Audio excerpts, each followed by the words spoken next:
ажлын хангалтыг богино хугацаанд шуурхай эрчимжүүлэх хэрэгтэй. Аж ахуйнууд долгох зээлийн хөрөнгөнөөс ахгуулаад олон зүйлүүд яригдах ёстой. Энэ үнийг бид цаг хугацаанд нь бүрэн шийдвэрлэх талын асуудал байна гэж.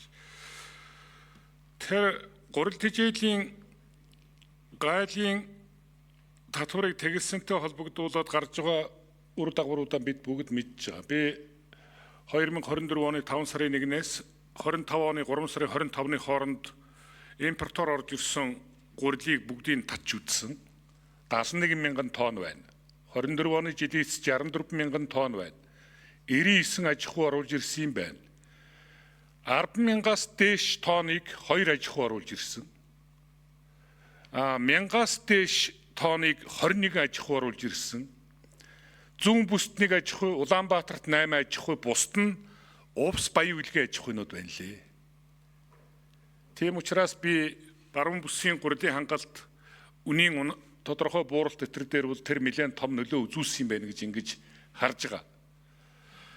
Тэгэхээр одоо биднээс үйлдвэрлэл бараг 40 гаруй хувиар буураад, за тариалалт 20 гаруй хувиар буураад, тэгээ 70 гаруй мянган тонн гурил гаднаас оруулж ирээд, тэгээ үнэн 50-аад байсан зорилготой хүргэж чадаагүй бол одоо шийдвэрээ эргэж харахаас өөр арга байхгүй. Засгийн газар өргөн барьсан юм лээ. Энийг одоо харин байсан дараа анхааралдаа авч мэрэгжлийн үндсэн байнгын хорон учраас энэ асуудлаа ярих ёстой.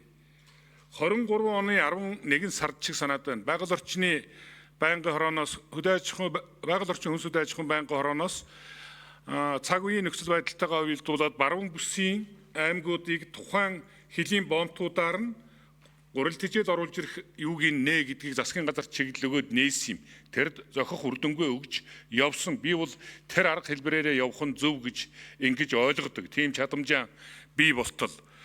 Хоёр дахь зүйл, анхаарах ёстой хоёр дахь зүйл бол энэ гурилын үйлдвэрүүд дээр байж байгаа будааныхаа үлдэгдлийг тоосч үзмээр байна. Энэ жилийн тариалалтын ургац хураалтаар гарч ирж байгаа ямыг авах уугүй юу гэдэг асуудал энд л яригдана. Байж байгаа будаан гурилынхаа стандартыг хангах хэмжээний байгаа юугүй юу? Зүй нь бол би яг тухайн үед шийдвэр гаргахад гурил биш жоохон чанарын будаа оруулаад ирсэн бол жорлогчоор ашиглаад гурилын үйлдвэрүүдийн үлдэгдлийг бүрэн дуусгачих болцоо байсан байхгүй юу?